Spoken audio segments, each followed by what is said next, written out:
Guys, unboxing tayo ng NLK mugs. Yan mga boss, binili natin sa shop na nandyan sa screen.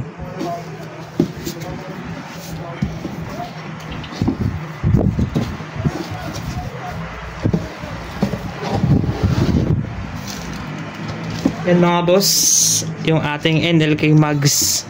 Ito yung pang likod para sa Honda Click natin yan mga boss ha. Napakaangas. Sobrang angas ng design niya mga boss. NLK, yung nakasulat dito. Then ang size niya sa likod is 2.15 by 14. Yan mga boss. Tapos may nakasulat dito na FC55 B2. Yan. Sobrang angas ng detalye niya dito mga boss. Yan. Silver yung details niya. Tapos red yung pinaka main color niya. Yun yung likod niya mga boss.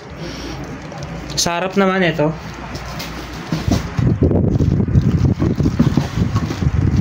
Yan mga boss. Yung sa harap. Napakaganda rin. Yan. Nandito yung nakasulat yung CNC. Yan mga boss. CNC. Sobrang ganda rin yun mga boss sa harap. Meron na tayong parol na maangas sa motor natin.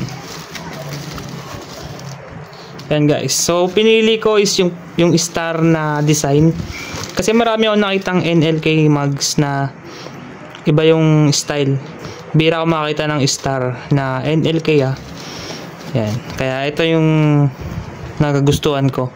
Ito rin kasi yung gumugulo sa panaginip ko. So ngayon mga boss, hindi na ako mananaginip. Dahil ito na, nakuha na natin siya. Ngayon excited na ako to ikabit sa Honda Click natin. Kay Hansel. Hintayin mo Hansel yung iyong mugs. Papakabit na natin yan sa susunod na araw.